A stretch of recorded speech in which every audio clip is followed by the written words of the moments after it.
Good morning प्यारे बच्चों। कल हमने कबीर की साखियां और शब्द का अर्थ देखा था।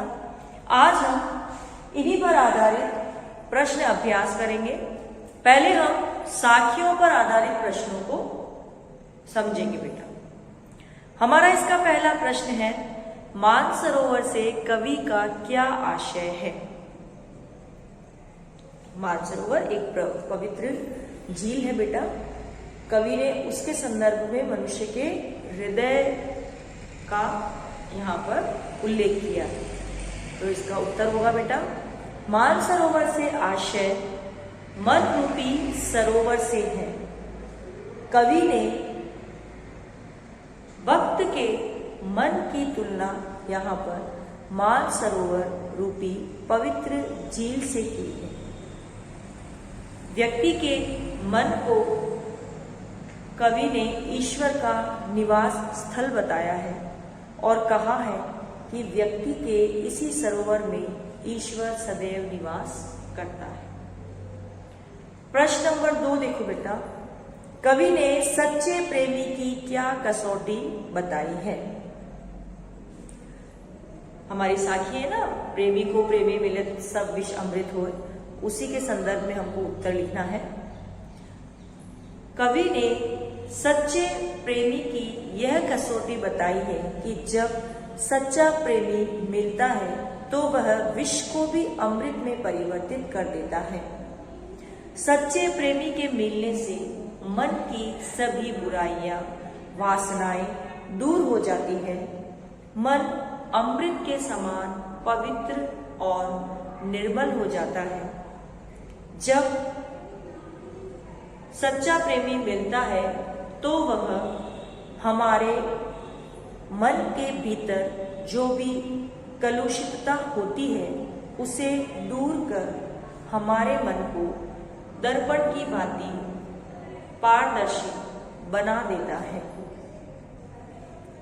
प्रश्न 3, तीसरे दोहे में कवि ने किस प्रकार के ज्ञान को महत्व दिया है।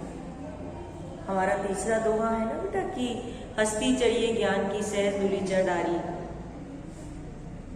तो इसका उत्तर देखिए, तीसरे दोहे में कवि ने सहज रूप से प्राप्त प्रामाणिक ज्ञान को महत्व दिया है।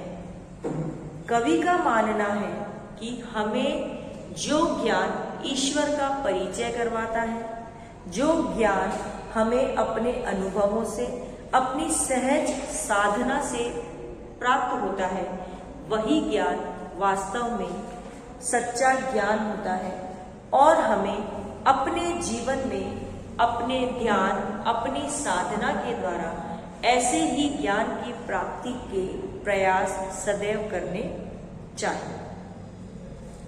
प्रश्न नंबर 4 देखिए, इस संसार में सच्चा संत कौन कहलाता है। बेटा संत तो बहुत होते हैं, लेकिन सच्चे संत वास्तव में वही है जो ईश्वर की भक्ति निस्वार्थ भाव से करते हैं। ईश्वर को अलग अलग भेदों में न बांटकर एक परमात्मा की बात में विश्वास रखते हैं। धर्म के नाम पर मतभेद पैदा नहीं करते, वरन विभिन्न धर्मों की विशेषताओं को अपनाकर अपने ज्ञान की वृद्धि में लगे रहते हैं। तो इसका उत्तर इस प्रकार होगा बेटा कि इस संसार में सच्चा संत वही है जो पक्ष और विपक्ष में पड़ने की अपेक्षा निष्पक्ष होकर ईश्वर की भक्ति करता है और ईश्वर से प्रेम करता है। वर्तमान समय में मनुष्य धर्मों की पक्ष और विपक्ष की भावनाओं में पड़कर दूसरे धर्म को सदैव नीचा दिखाने में प्रयासरत रहता है। उसे अपना धर्म सर्वश्रेष्ठ और अन्य धर्म सदैव हीन दिखाई देते हैं। एक सच्चा मनुष्य, सच्चा संत वही है जो सभी धर्मों को समान माने, किसी भी एक धर्म के प्रति सहिष्णुता ना रखकर सभी धर्मों के प्रति प्रेम का भाव रखे, उसमें जो अच्छाइयाँ व्याप्त होती है उन अच्छाइयों को अपने जीवन में उतारे और पक्ष और विपक्ष से दूर रहकर मानव मात्र से प्रेम करे तथा अपने मनुष्यता धर्म को निर्वहन करे और परोपकार की भावना से अपने हृदय को भरे, वही वास्तव में सच्चा संत है। प्रश्न 5, अंतिम दो दोहों के माध्यम से कबीर ने किस तरह की संकीर्णताओं की ओर संकेत किया? अंतिम दो दोहों में बेटा एक तो वो है बैठ काबा फिरी काजी भया और दूसरा था ऊंचे कुल का जन्मिया, ये दोनों वाली साखियां थी ना। तो कबीर ने अपने अंतिम दो दोहों के माध्यम से इन निम्न संकीर्णताओं की ओर संकेत किया है। पहली साखी में कबीर ने अपने धर्म को श्रेष्ठ तथा दूसरे धर्म को निम्न कोटि को बताने की संकीर्णता की ओर संकेत किया है। व्यक्ति सदैव अपने धर्म को, अपनी वस्तु को श्रेष्ठ मानता है और दूसरों के धर्मों को सदैव हीन और बुराइयों से व्याप्त पाता है।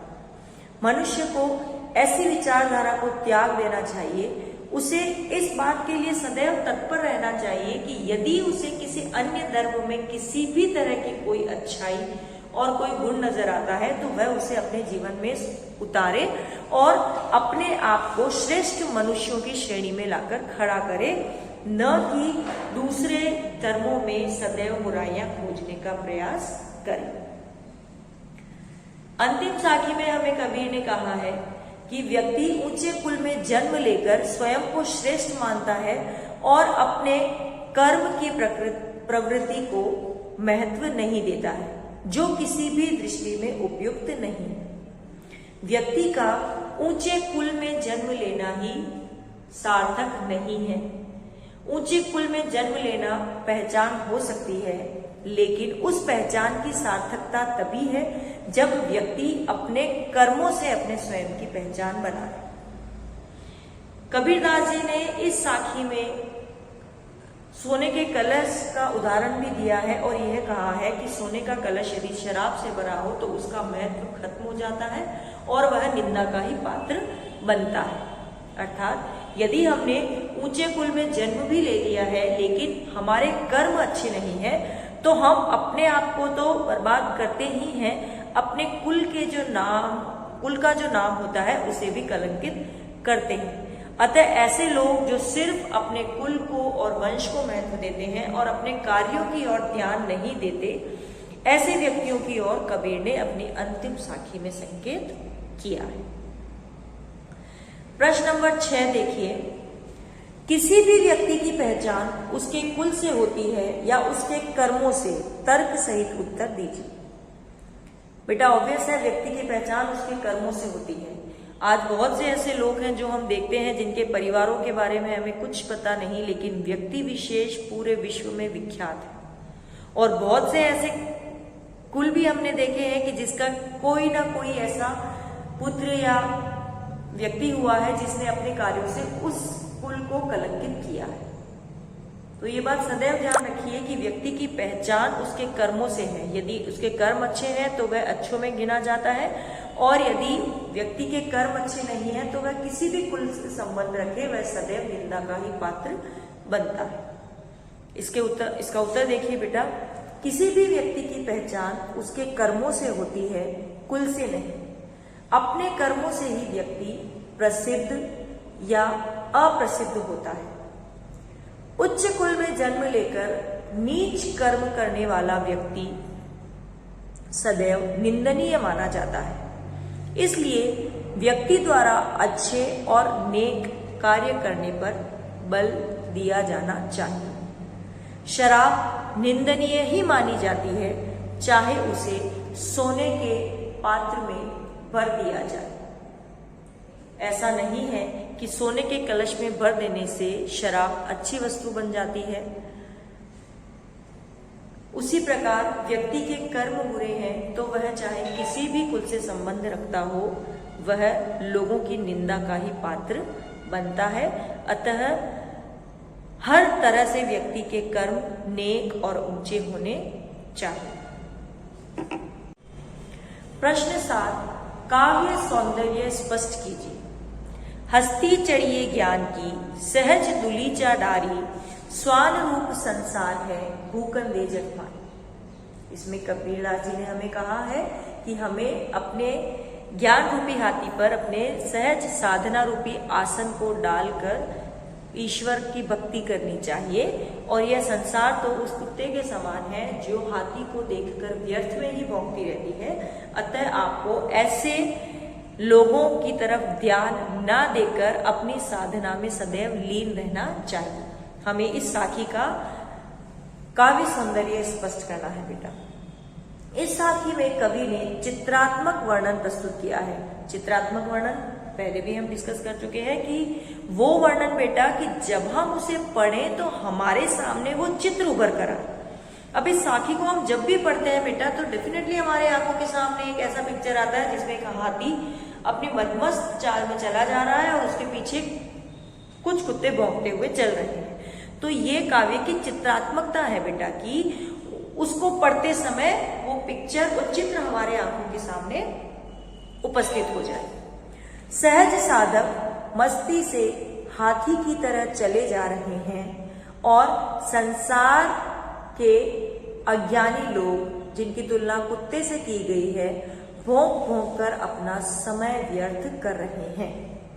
ज्ञानी लोग ही ऊंचाइयों को छूते हैं। ज्ञान रूपी हाथी, सहज साधना रूपी दुलीचा, निंदक स्वान रूपी श्वान, निंदक संसार रूपी श्वान, सहज साधना रूपी दुलीचा, और ये सब हमें उपमा अलंकार का उपयोग बताते हैं। यहाँ स्वान रूप संसार में उपमा अलंकार का प्रयोग किया गया है और जगमारी में मुहावरों का प्रयोग किया गया है। मुहावरे के प्रयोग से साखी अत्यधिक प्रभावशाली हो गई है। उस मुहावरे के कारण वो अर्थ स्पष्ट हो जाता है कि जो व्यक्ति किसी भी तरह से व्यर्थ में अपना समय गंवाते हैं और उस व्यक्ति का ध्यान भटकाने की कोशिश करते हैं जो ईश्वर की साधना में लिप्त है, तो वह अपना समय व्यर्थ कर रहे हैं। ठीक है बेटा, ये है हमारे कबीर के साखियों से संबंधित प्रश्न उत्तर। अब इसका सबद एक जो हमारे कोर्स में है उस पर आधारित प्रश्नों को देखेंगे हम। प्रश्न पहला है, मनुष्य ईश्वर को कहाँ ढूंढता है? बेटा, मनुष्य ईश्वर को उस हर जगह जहाँ ढूंढता है जो ईश्वर के नाम से बनाई गई है। हिंदू, मुस्लिम, सिख, ईसाई सबकी पूजा के स्थल अलग अलग है। अतः जो जहां से संबंध रखता है उस जगह जाकर ईश्वर को ढूंढने की कोशिश करता है। मनुष्य अपने पूरे जीवन में इस प्रयास में लगा रहता है कि किसी ना किसी तरह से उसे ईश्वर की प्राप्ति हो जाए, लेकिन वह यह नहीं सोचता कि क्या वो प्रयास जो वो कर रहा है वो सार्थक है या निरर्थक। उत्तर देखो, मनुष्य ईश्वर को मंदिर, मस्जिद, काबा, कैलाश और विभिन्न तीर्थ स्थलों पर ढूंढता है और अपने विभिन्न कर्म कांडों द्वारा उस ईश्वर को प्राप्त करने का प्रयास करता है। अगला प्रश्न देखो, कबीर ने ईश्वर प्राप्ति के किन किन प्रचलित विश्वासों का खंडन किया है? उत्तर, लोग प्रायः ईश्वर को मंदिर, मस्जिद, काबा, कैलाश, पर्वत जैसे तीर्थ स्थलों पर पूजा पाठ करके प्राप्त करना चाहते हैं। वे कठिन योग वैराग्य धारण कर ईश्वर को पाना चाहते हैं। वे पूजा पाठ, धूप अगरबत्ती, हवन आदि जैसे प्रयास कर उस ईश्वर की प्रसन्नता का पात्र बनना चाहते हैं। कवि ने ऐसी सभी धारणाओं का खंडन किया है और कहा है कि ईश्वर तो आपको तभी मिलेगा जब उसे सच्चे मन से, पवित्र मन से याद करेंगे और मनुष्य मात्र से प्रेम कर जब अपने हृदय के भीतर ईश्वर को तलाशेंगे तो वह ईश्वर हमें मिल जाएगा। कबीर ने ईश्वर को सब श्वासों की श्वास में क्यों कहा है? हमारा अंतिम प्रश्न है बेटा। कबीर ने ईश्वर को सब श्वासों की श्वास में इसलिए कहा है क्योंकि ईश्वर कण कण में व्याप्त है, वह हर प्राणी के भीतर निवास करता है, वह सभी प्राणियों की सांसों में मौजूद है। अतः मनुष्य को चाहिए कि वह ईश्वर को बाहर इधर उधर न तलाश कर अपने स्वयं के मन के भीतर खोजे, प्राणी मात्र से प्रेम करे, अपने मन में निष्कपटता निश्चलता लेकर आए और परोपकार की भावना को स्थान दे, जिससे उसे सहज ही ईश्वर की प्राप्ति हो जाए। ये बेटा हमारे कबीर की साखियां और शब्द पर आधारित प्रश्न उत्तर थे। आज इन्हीं प्रश्न उत्तरों को आपको करना है।